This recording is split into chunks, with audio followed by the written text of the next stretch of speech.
Yo, what's up guys? Alf here, and today I'm going to be doing a full in-depth deck breakdown of a deck that I've recently used to get to rank 1 with on the arena ladder. As you can see, I'm still top of the ladder. 5 days left to go on the season, so fingers crossed I can keep it held until then, we'll see. I've also been rank 1 every day for the past 2 weeks as well. I've been overtaken a few times, but I've always taken it back. And I've got all 14 screenshots on Twitter. I'll leave a link to that in the description if you want to check it out below. I've been meaning to start a YouTube channel for a while now, and it's been a few months since I've been rank 1 before this, and it's been almost a year since I finished the season at rank 1, so I thought that this would be a great deck to cover for the first video on the channel. So before I get into it, a couple quick things.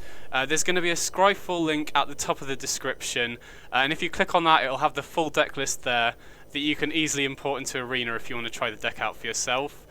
And I'm not going to read out what every single card does in the video, otherwise it would go on for ages. So if you don't know what any of the cards in the deck do, just quickly pause the video, fire up the Scryfall link and have a quick read of any of the cards that you're unfamiliar with. So with that out of the way, this is my green-white Lifegain combo deck in Historic. So as the name suggests, this is a deck with a bunch of Lifegain synergies and a combo finish as well. So we're going to start off by having a look at the Lifegain enablers. So we've got 4 copies of Soul Warden, 4 copies of Lunarch Veteran, and 4 copies of Prosperous Innkeeper. Now these are all creatures that gain us a life whenever another creature enters the battlefield under our control. Out of the 3 of them, Soul Warden is definitely the best effect because it also gains us life when our opponent's creatures enter the battlefield. So against opposing creature decks, that's great because we get a bunch of life gain triggers essentially for free when the opponent plays their stuff. Which is really powerful, especially alongside Voice of the Blessed or Tradisara.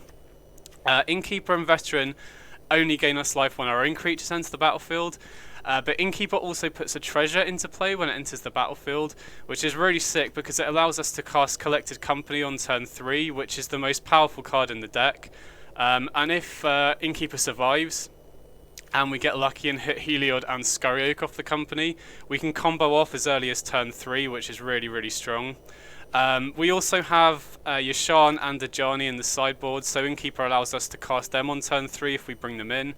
And even outside of the 4 drops, just the treasure enables us to cast multiple spells later in the game, and having the additional mana is really nice for something like Heliod activations as well. Now Lunarch Veteran is definitely the weakest out of the 3, but it's so important having 8 copies of this Soul Warden style effect at the 1-drop slot.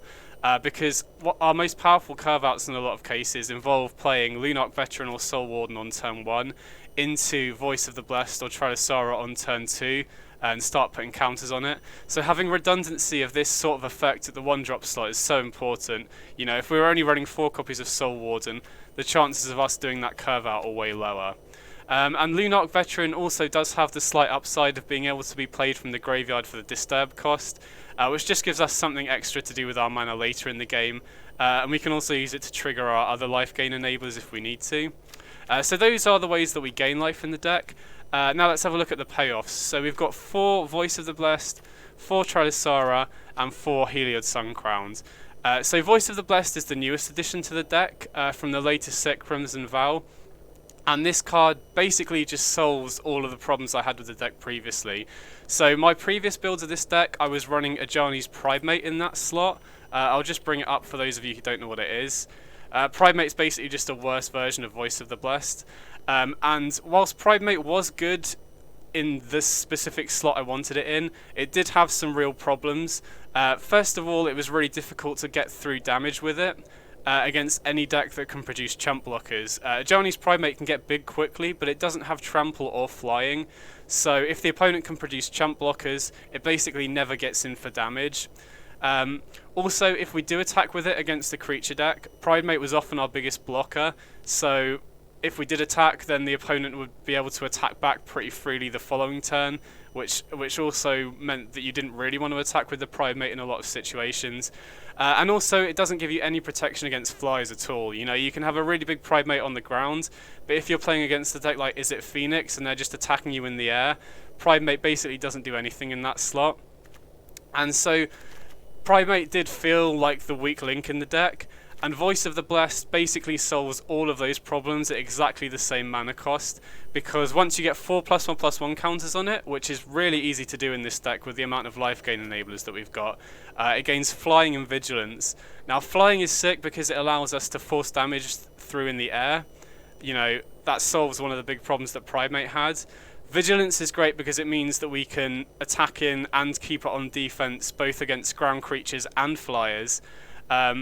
And it also is just so good against decks that can produce chump blockers. You know, comparing Primate versus Voice of the Blessed against the deck that runs Cat Oven is huge. You know, if you have Soul Warden and Primate against Cat Oven, you're basically not getting in for damage ever because they can just keep chump blocking.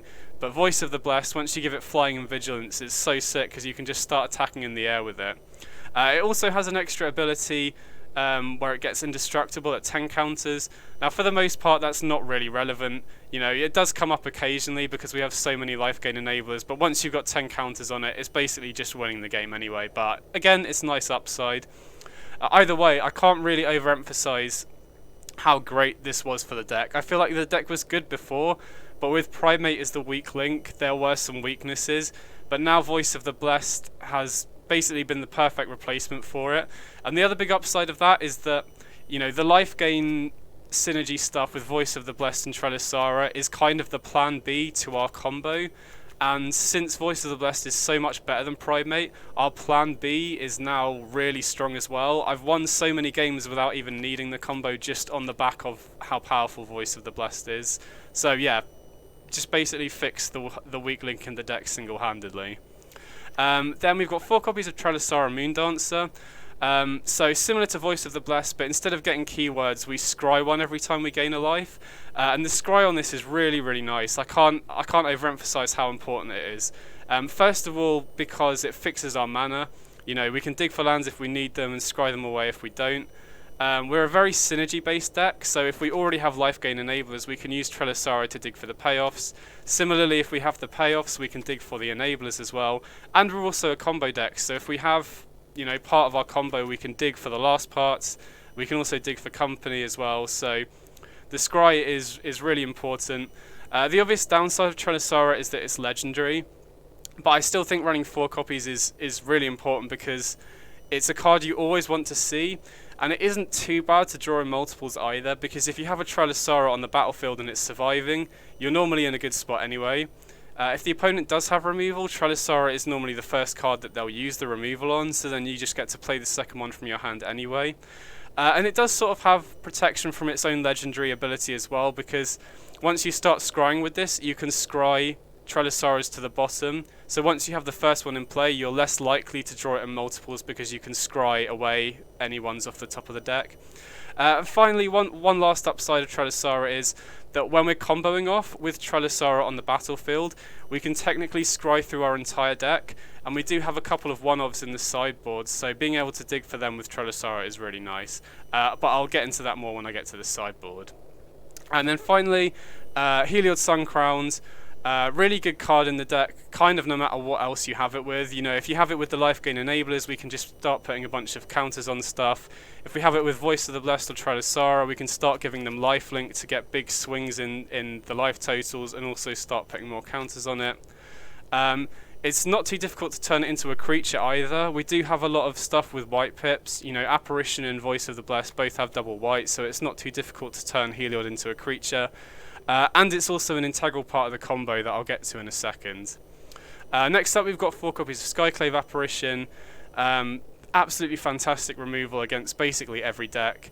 You know, it doesn't really synergize with our Lifegain or our combo game plan, but it's just such good and efficient removal against basically every deck. You know, it's fantastic against creature decks because it can exile basically all of the most commonly played creatures.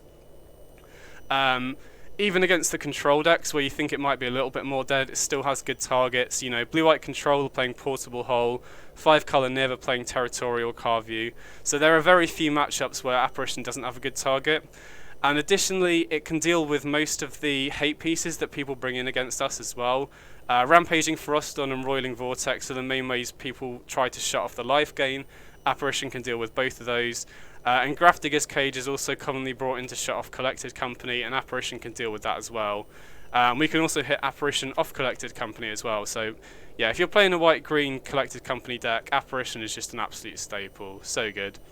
And then finally, we've got 4 copies of Scurry Oak. So this is basically the combo card of the deck.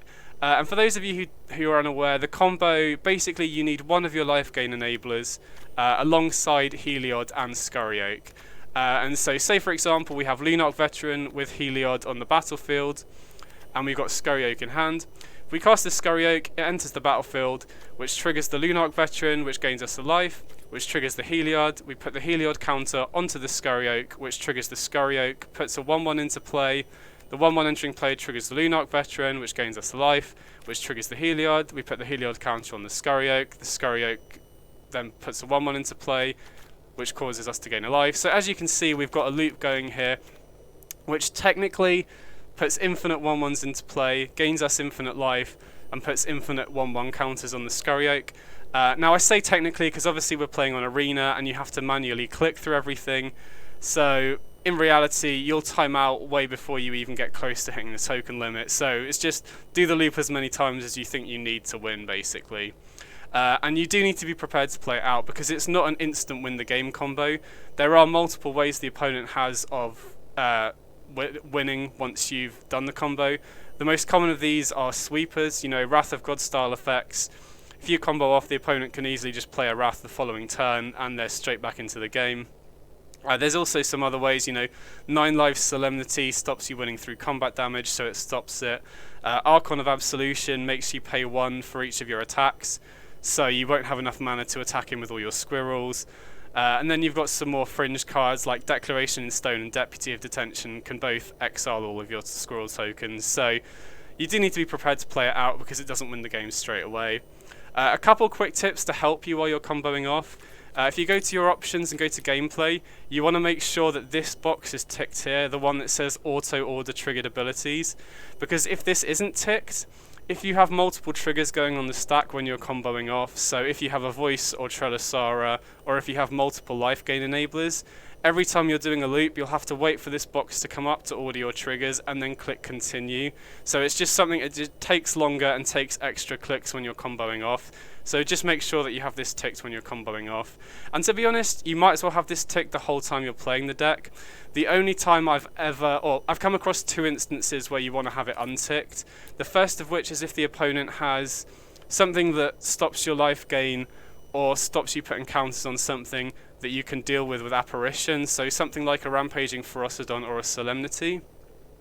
If you cast your Apparition, you want to have that unticked so that you can order your triggers so that the Apparition exiles the Ferocidon or the Solemnity before your life gain triggers resolve. Because if you don't order them, your life gain or your counters will get sort of like countered by the Ferocidon or the Solemnity before you exile it.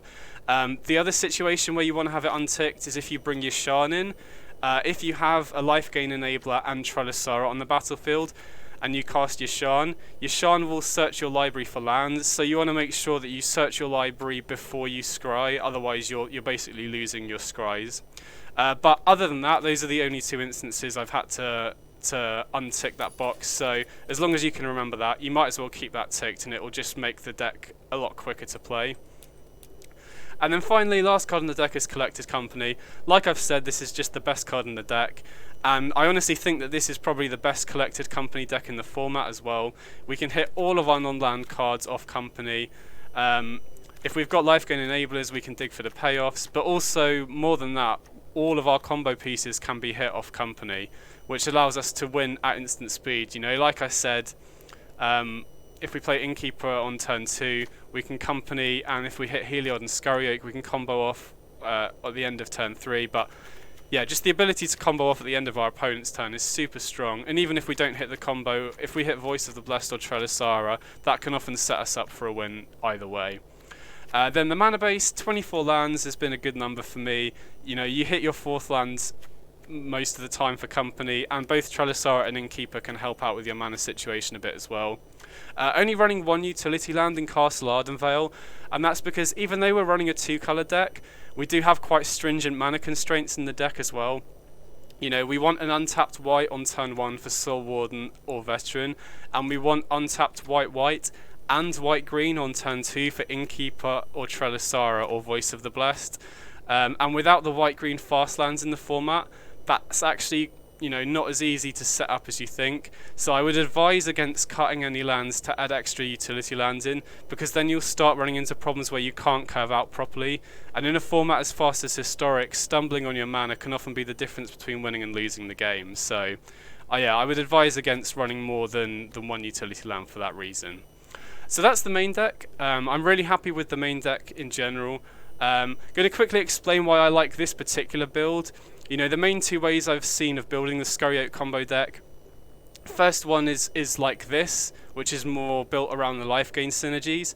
The other way I've seen it built is more focused on the combo, using Llanowar Elves to ramp into it, and stuff like Ranger Captain of Eos to be able to dig for your Soul Warden. The reason I much prefer this build is because, from my experience, the creature-based combo decks that are the best that I've played in Historic all have one thing in common, and that's that the combo pieces synergize well with the plan B of the deck. And, you know, in the other build, where that isn't the case, they're very weak to interaction. You know, if you get your Collected Company Thought Seized, or your Heliod countered, or your Scurry Oak killed by creature removal, you can often be left with just Llanowar Elves and Soul Wardens and Ranger Captain of Eoses, and you're not really doing anything at that point. Whereas this deck, you know, even if you get your Collected Company Thought Seized, if you're left with Soul Warden and Voice of the Blessed or Trelisara, you can easily win the game from that point. And the other great thing about having your combo pieces synergize well with the plan B of the deck is it's pretty easy to seamlessly switch between the two. You know, if you go Warden into Voice of the Blessed or Trelisara and they're able to kill your Voice or Trelisara, it's pretty easy from that point onwards to then pivot, use that Soul Warden as part of the combo and then switch to that game plan. So yeah, really happy with the main deck. Really nice, streamlined. Moving on to the sideboard. There's going to be a link down in the description with a text sideboard guide explaining how I sideboard in each matchup that you can refer to while you're playing if you want. But I'm going to go through now and just give a bit of background on why all the cards are here. So, starting off with Rest in Peace, best graveyard hit in the format if your deck's not using the graveyard.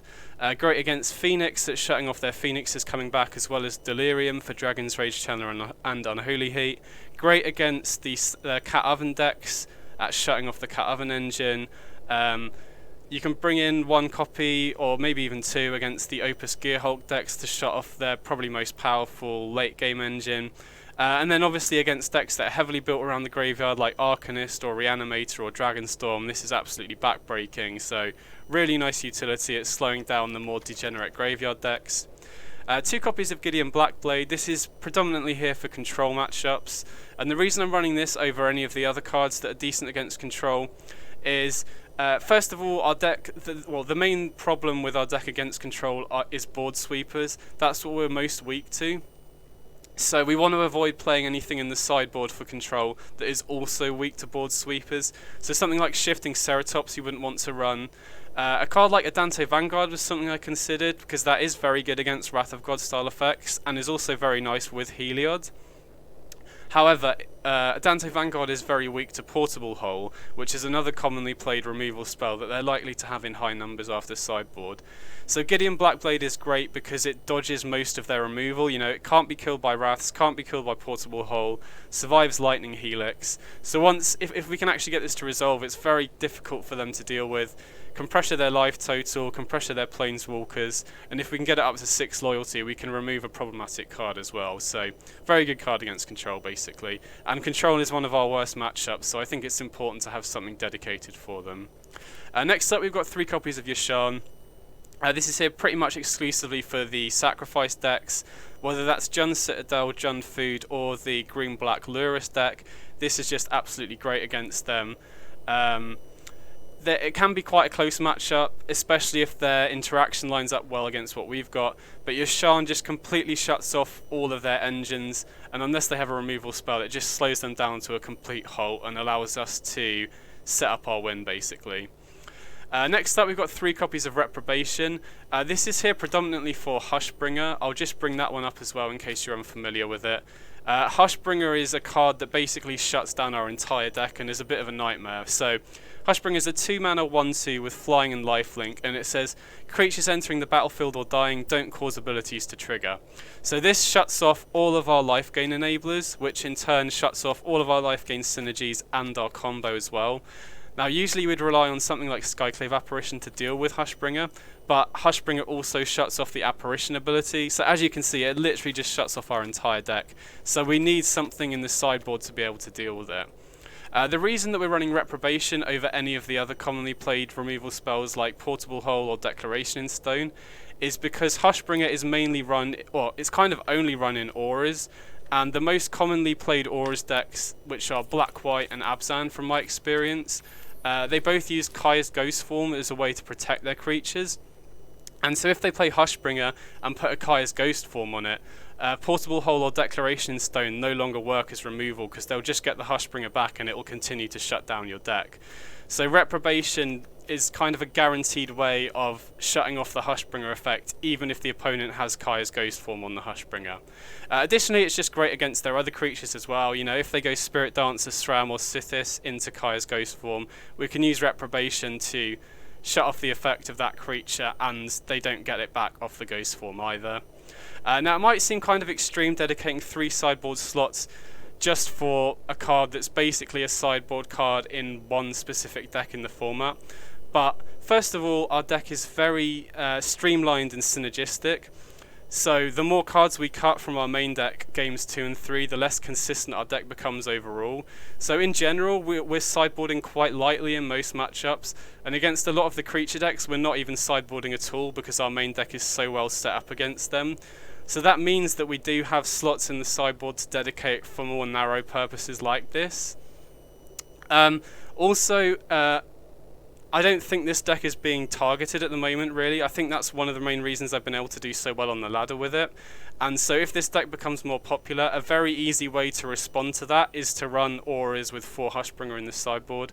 Or there might even be other decks that aren't running Hushbringer that could in turn start running it just to target our deck. So I think you need to be ahead of the curve and be running something like this, because if you don't, you're basically just admitting that if you ever get paired up against a deck with Hushbringer, you're going to lose. Hushbringer isn't the only card that we can bring this in against though. Against the creativity decks that are going creativity into Serra's Emissary, we don't have a way to beat that in the main deck if they name creature. So having Reprobation in the sideboard is a really important answer for that as well. And additionally, if we're playing against a deck that's running high numbers of something like Rampaging Ferocidon, even though Skyclave Apparition can kill the Ferocidon, you know, if they're running, if we see high numbers of it, we can also bring in 1 or 2 of these as just additional insurance that we're going to draw an answer for it. But I do want to make it clear that you shouldn't be bringing this in unless you're targeting a specific creature. You know, most creature decks, if they're not running something like a Hushbringer or Ferocidon, are great matchups, and our main deck is very well set up to beat them anyway. So if you start cutting cards for Reprobation, you're just making our linear game plan weaker against them. So yeah, Reprobation, important for Hushbringer, but only bring it in if you're targeting specific creatures. Then 3 copies of Thalia. Again, this is great against control that's slowing them down, which I think is important because it's one of our weaker matchups. It's also good against the expensive spell combo decks like Oran's Epiphany or Emergent Ultimatum. But it's also great against decks that are trying to string together a bunch of cheap non-creature spells like Auras or Phoenix. Thalia really helps to slow those decks down and enable us to set up our win, which is really nice. And then finally we've got a couple of one-offs. First of all, we've got Ajani Strength of the Pride. Similar to Gideon Blackblade, this is a Planeswalker, which is quite difficult for the control decks to interact with. The Lifegain and the creating Primate tokens also synergizes really well with the rest of our deck, but we're interested in the Zero ability quite a lot as well. Especially against decks that are going very wide. So in the mirror match against other white-green combo decks, Ajani is great as a one-of because say we have Soul Warden and Trelisara and the opponent's comboing off, they'll be making a bunch of squirrel tokens and we can essentially scry through our entire deck. So just by having this one-of in our deck in that situation, we can just scry Ajani to the top and then draw Ajani, will be above 35 life, so we can just play it and sweep their entire board. Similarly, against a deck like Goblins, you know, we're winning off our combo by going wide with Squirrel tokens, but they're doing a very similar thing with Krenko. So if they have a bunch of Krenko tokens and they've gone really wide, we can combo off with Trelisara, scry through our whole deck and put a Ajani to the top and then sweep their board. So it's really nice, not only against control, but as a way to sweep the board of other decks that are trying to go wide if we have access to it with Trelisara. And then finally, one copy of Cleansing Nova. We're basically only using this for the destroy all artifacts and enchantments side. Green White Enchantress is quite a good deck at the moment. And the 9 life Solemnity combo stops us from winning even if we combo off. But if they have 9 lives on the battlefield, if we cast Cleansing Nova to destroy it, we just win the game on the spot. So similar to Ajani, if we're comboing off with Trelisara, just by simply running a 1-of, we can scry through our entire deck, put Cleansing Nova to the top, and then just destroy the 9 lives and win the game. We can also bring this in against a deck like Affinity, which is a deck that runs a bunch of artifacts to destroy all of them as well. We're very, very rarely bringing this in to destroy all creatures. The only matchup I can really think where we'd want to do that is a deck like Elves, where their whole deck just scoops to a sweeper. But for the most part, this is mainly here for Green White Enchantress and Affinity. So that's the deck. If you've got any questions at all, drop me a comment below and I'll answer you down there. I'm just about to move on to the gameplay. I've just got 3 matches for you. I got overtaken from rank 1 last night, so these are 3 matches that I played earlier today to try and get back to rank 1. So hope you enjoy. Okay, sweet, here we go. Okay, sweet, we get to go first. Can't keep this because we've got no payoffs for our life gain. This isn't great, honestly. You know, we don't have a 3rd land, but I think this is probably better than a random 5. You know, if we keep this, we've got 2 life gain enablers, we've got Heliod's, we have an apparition. I think we're probably going to keep and put one of the apparitions back, and just hope to draw a 3rd land. We do have a lot of good draws here. You know, any of the Voice of the Blessed or Trelisara is great. If we draw Scurry Oak, or 3rd land and Scurry Oak, we have the combo, so I think this is fine. Okay, so I think we'll just play the Innkeeper here. Canyon Slough is interesting. Most black-red decks I'd expect to be playing Lurrus. Could be Grixis. Inquisition, okay, so we're probably losing the Heliod here, yeah. This is interesting though, most of the Inquisition, like the Rakdos decks, I'd expect to be running Lurrus, but we'll see. So yeah, we'll attack first here. I think, you know, even though they're not Lurrus, I'm kind of confident that these sort of black-red decks won't be running sweepers, so I think we'll just run our life gain enablers out here. I think they'll be mainly single target removal, so okay, Unholy Heat. Yeah, I don't think they would play that Unholy Heat if they had a sweeper, so I'm confident playing the last one out. If we draw a Voice of the Blessed or Trelisara here, the advantage of playing all these out is that we'll get a bunch of life gain triggers. And if the opponent... Okay, so we lose the apparition. Yeah, if the opponent does use single target removal, we still have multiple things in play. And even though we only have 1/1s here, they're already down to 11, and they have Ramunap Ruins. Well, okay. Oh, they're still down to 11 now, I guess, but... Yeah, we'll play the land because we don't want to get hit by Croxer or Kolaghan's Command. There's no point in bluffing lands in hand until we have at least 4 lands in play, I don't think. Okay, Heliod's not a bad draw here. We'll attack him first, I think. But yeah, Heliod's great. If we draw Scurry Oak or Company, we're in great spot. To be honest, now we've got Heliod, most of our draws become pretty good. Okay, they Bone Crusher one of the veterans. That's fine, I think. Still stuck on 2 lands though, which is good for us. Okay, so they are playing Arcanist, which is interesting. I'd expect them to be running Lurrus if they're playing Arcanist, but I guess, you know, Bone Crusher Giant, they might be running some Planeswalkers. We'll run out the Phantom here, get a token off the Heliod. We'll put it on the veteran, because then we can attack in with the veteran. Here, give it lifelink, and then put another counter on it, and now it'll be out of range of Unholy Heat. So the opponent can attack with the Arcanist here, and they can Unholy Heat the Phantom, but we get to keep the veteran around, which is nice. But opponent's already down to 9 here. Oh wow, down to 6 now. Okay, I mean that's pretty great for us. So upkeep stop probably means Kolaghan's Command here, I'd imagine. Surely. Yeah, okay. So thankfully that's not too brutal. Innkeeper's not the best draw here anyway. We lose the Phantom, which is whatever. Unfortunately we don't get the death trigger there. I think we'll activate the Arden Veil here. You know, we're not gonna, now we're top decking, we're not gonna need a 5th land for anything. You know, we're not gonna need the treasure for anything else.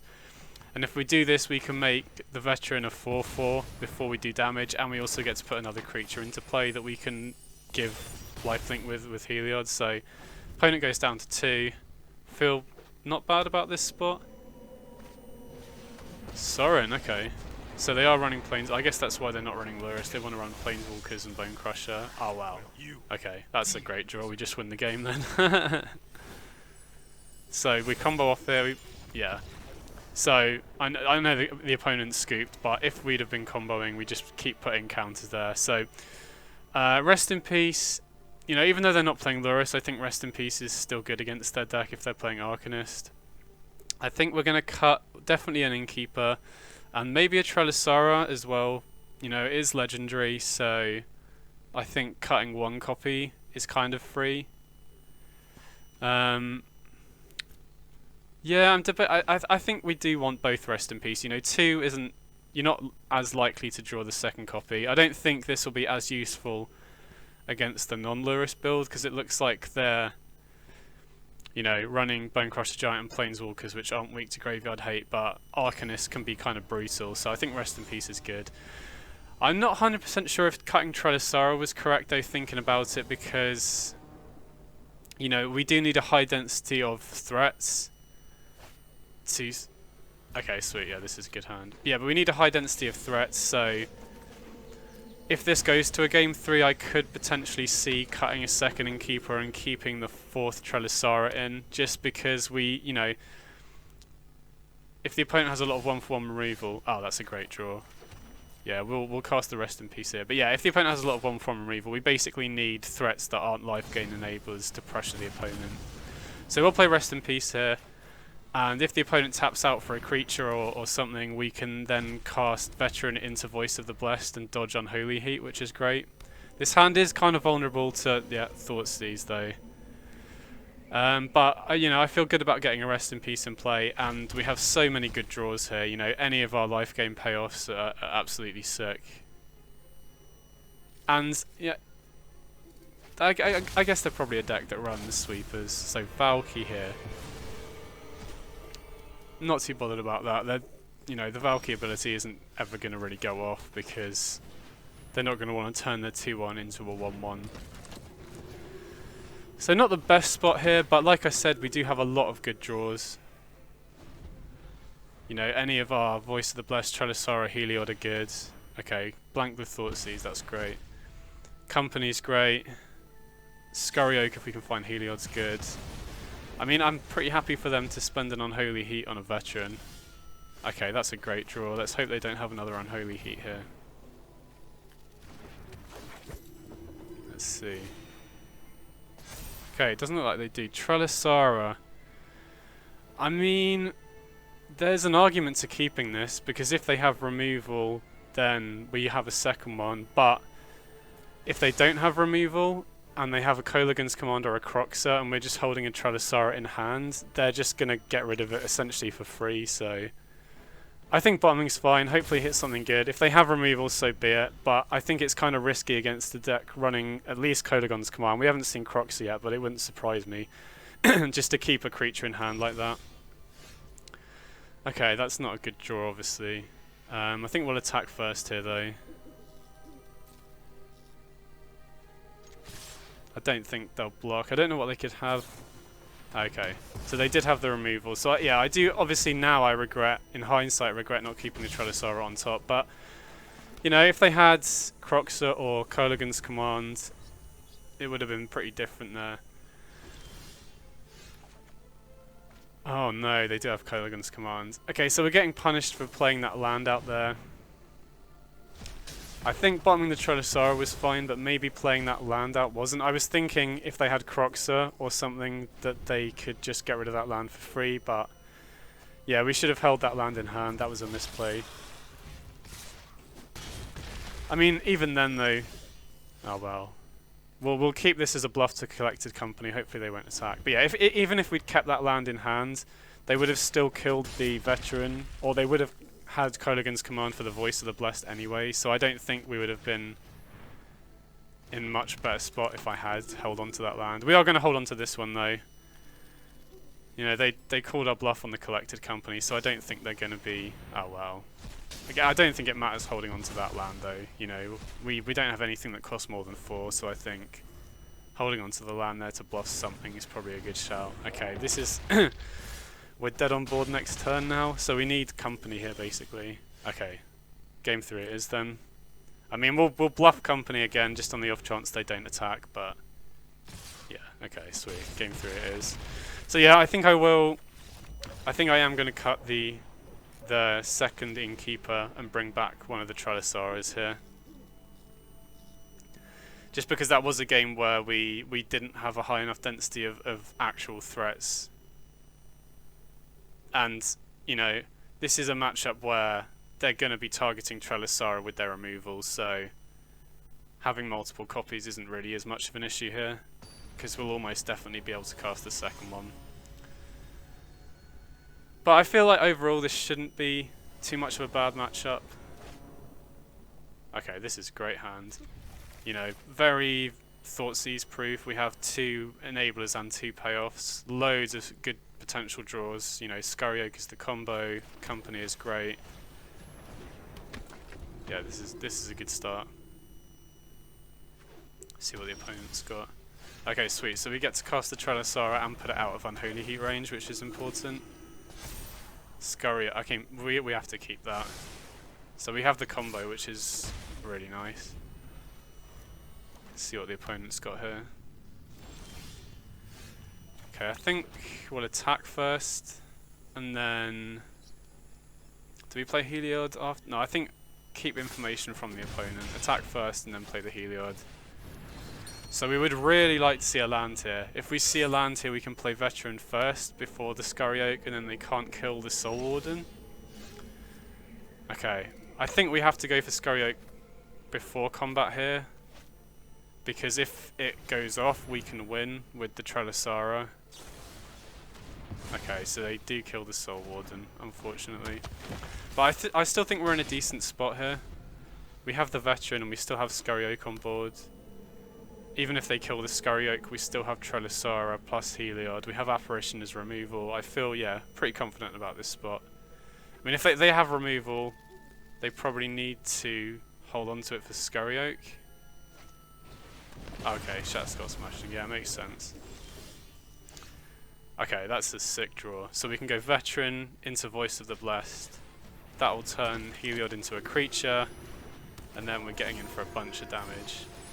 So I think probably put this counter on the Trelisara here, because Voice of the Blessed is already going up to a 3/3, which puts it out of Unholy Heat range. Is the only meaningful difference. And if we put the counter on the Trelisara here, we can get in for a bunch of damage. Already got an Apparition, so I think we can bottom that. Put them down to 2. So they kind of... I don't know what they could have here to get them out of this. They'd need multiple removal spells. Adversary... What do they have in graveyard? Oh, Bedevil. Okay, so they're killing... What, Trelisara? Yeah. Yeah, we just win here then. Apparition, the Bloodthirsty Adversary. And that should be it. Sweet.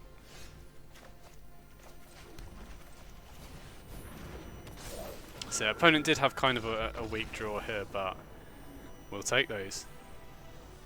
Sweet. Oh, still number 2.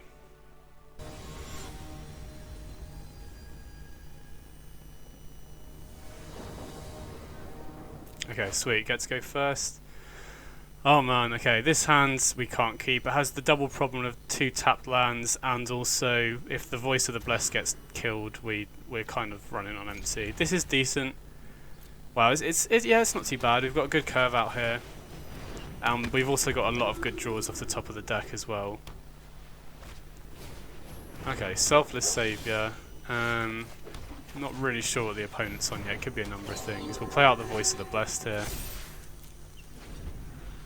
And yeah, the Voice of the Blessed could solo. If the opponent's playing a creature deck, Voice of the Blessed could easily just solo it here.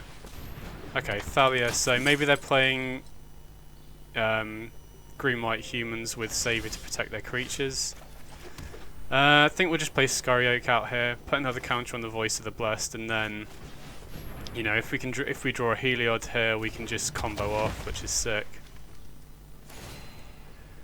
So Voice of the Blessed goes up to a 4/4. The attack here is free, basically. So let's get him for 4. Oh wow, they're blocking. Okay, I didn't expect that. I mean, we'll take that. Just kill a Thalia for free. And then if we can draw another creature, we can give Voice of the Blessed flying, which is really sick here, especially against a creature deck. Okay, so they have Giant Killer. I mean, that's not great, especially if we're drawing another land here. But again, we have a lot of good draws, you know, we're close to comboing off with Heliod. Any of our bigger creatures, we gain a bunch of life. Like if we draw Voice of the Blessed or Trelisara, we gain two life triggers off the veteran, and then we give Scurry Oak Evoke. Okay, Brybridge Tracker. I don't really know what the opponent's playing. Maybe Selesnya mid-range or something? Okay, they play out the Giant Killer, sure. Wow, okay, this isn't going great. But again, you know, one draw of Company or one draw of Voice of the Blessed or Trelisara, and the Voice, if we get Voice of the Blessed here, it goes straight up to a 6/6, I believe, and then it has Flying and Vigilance, and that completely stabilizes the board on its own. I mean, I guess now they have a Giant Killer out, that actually might not do the trick, but at least we get an extra 1/1 off the Scurry Oak if that happens. Okay, so no blocks here. You know, I think keeping the Scurry Oak, wow. Keeping the Scurry Oak around is important for the combo if we draw Heliod, and I want to keep both veterans around because if we do draw a Voice or Trelisara, getting multiple triggers off that is really important. So I think we can afford to... Okay, I think we can afford to not block here for another turn. Then obviously if we don't draw anything good here, we're going to have to start champ blocking, and our chances are pretty bad at that point. So this is the big draw step. We need something good here, basically. Okay, we go down to 8. Come on. There we go. That's the one. Okay, sweet. So we'll wait till the opponent's time. We'll wait till their attack step. Okay, they activate the clue. I thought they would go for Giant Killer there. I feel like it's probably better for them to tap down one of our creatures. Maybe they've predicted that we've got Company though. We'll see. I mean, they can't not attack here. Okay. So we're looking for Heliod off the Company here. If we get Heliod, I mean, I don't think they'd be running sweepers. Like, we don't really know exactly what they're running, but Heliod. There we go, Heliod. Okay, so what else do we want alongside the Heliod? Does it matter here? You know, even if they have Fateful Absence, we have 2 Lifegain enablers, so I think it's safe to go for Apparition rather than the Soul Warden. Actually, no, if they have Fateful Absence, they're just taking down the Scurry Oak here, so yeah, it doesn't really matter. I think we'll target the Aspirant here, maybe. Maybe the Giant Killer's better, who knows. I don't think it should end up mattering though. If they don't have interaction for the Scurry Oak, we've just won, basically. Okay, this doesn't look like they do. So we just put counter on the Scurry Oak, keep making squirrels. Put a counter on the Scurry Oak, triggers the veterans. Oh, they're going to make us play it out. Okay, sweet. There we go. So, I mean, that was a great hit off the Company, but we did draw lands for quite a few turns there. Yeah, no sideboard. This is the kind of deck that we want to face. You know, creature decks that don't have Ferocidon or Hushbringer or like another hate piece, we basically don't need to sideboard against because our main deck is so well set up against what they're doing. These are the sorts of matchups that we just want to face. Now again, I'm not really sure what the opponent's doing. You know, Selesnya Company has been a deck for a while, but they normally don't play stuff like Brybridge Tracker. It does look like it's probably just, you know, old Selesnya company with that. This hand is obviously missing a Lifegain enabler, but I think, you know, I think we keep this, and any of our 12 Lifegain enablers just make this hand incredible, so... And even if we don't draw one... Oh, well. There we go. Even if we didn't draw one, you know, Heliod... The great thing about Heliod is it can also work as a Lifegain enabler a little later in the game once we have the mana to give our creatures lifelink. So... Do you want to play Trelisara or Voice here? Probably Voice. I think getting the 4 counters on the Voice sooner rather than later is more important than Scries right now. You know, we have our 3rd land, so we're not desperately trying to dig for it. So yeah, I think we're just going to be playing Heliod next turn to set up for the combo. Okay, so they do have an answer for Voice of the Blessed. The other big advantage of playing Voice of the Blessed first there is if they didn't have an answer for the Voice, we can win the turn we combo off, because the Voice, you know, unless they have a flying blocker, the Voice will get as many counters as we want, and then we can just attack in the air for game. Company a great draw. I think we'll just play Heliod, and then we can set up for Scurry Oak for the win next turn. But yeah, I'm pretty confident about this game. It looks pretty good. Even if they have a removal spell to stop the combo, we have Company, we have Trelisara to dig for a land to get Company, so... Okay. Didn't even have to combo off. I mean, that seems like an early concede there, but we'll take it. Number 2 still, damn. Okay, sweet. Hopefully we can get rank 1 off this. I think that's 3 or 4 wins in a row now at rank 2.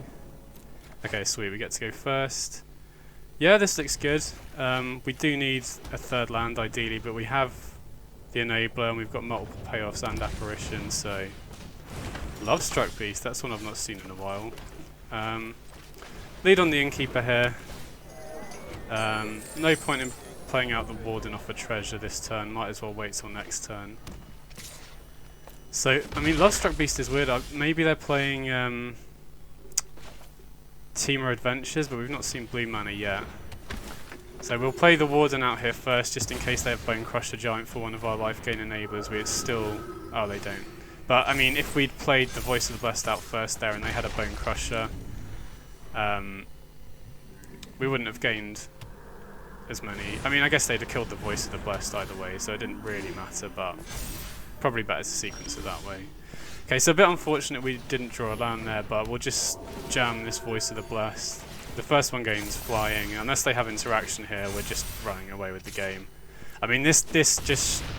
Well, we'll see if they have removal, but there we go. This just showcases how much better Voice of the Blessed is. You know, that flying vigilance is so important.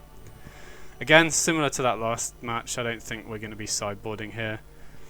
You know, if we see high numbers of Ferocidon, I could see bringing Reprobation in, but other than that, our main deck's just so well set up against these sorts of creature decks. I mean, again, we're still not 100% sure what the opponent's on. We only saw Lovestruck Beast, so... You know, there's a chance they're playing Teamer Adventures, in which case, you know, I'm not sure we would sideboard any differently. We'll just have to see what else they're playing. But yeah, I mean, we're more hoping they're just on an aggro plan, because that's a better matchup for us. Okay, this is just a bad hand. Oh, wow, this is... I'm going to keep it. Any Lifegain enabler, and this is great. But yeah, I think this is better than a random 5. You know, there's so many... That's the other advantage of running 12 Lifegain enablers, is you're pretty confident you'll draw one most games. Okay, didn't draw one, and the opponent is on aggro. We're going to run out Trelisara first here, because since we have the second one in hand, we can trade this one off in combat. Or, like, if they have a removal spell, we're much happier for Trelisara to die when we have a second one in hand. Okay, so they do have a Bone Crusher. That's fine, I think. You know, I'm glad they don't have a super fast start here. So I think, yeah, I think we'll play Heliod here. It feels a bit sketchy against a Gruul aggro deck, just playing a Heliod without any creatures on board, but I think this is... It leads us into higher upside plays for next turn. You know, if we can draw a Lifegain enabler, we can get extra counters off the Heliod. If we draw a Company, it sets us up... Oh well, there we go. Sets us up for the combo potentially. So the opponent obviously has company here. I'm going to activate mine before theirs, just in case we hit Lifegain Enabler and another Voice or Trelisara. Oh well, there we go. I don't think Gruul will be able to beat the combo here, so that should be it, hopefully. Yeah, there we go, sweet. Hey, back to rank 1, finally. So that's all I've got for today's video. I hope you enjoyed it. Like I said, if you've got any comments or questions about the deck at all, drop me a comment below and I'll do my best to answer you. I'm going to be doing a bunch more videos now. I've finally got a PC that can actually record Arena without crashing. So if you want to check out more of my videos, definitely subscribe. And I hope you have a great day. Big up.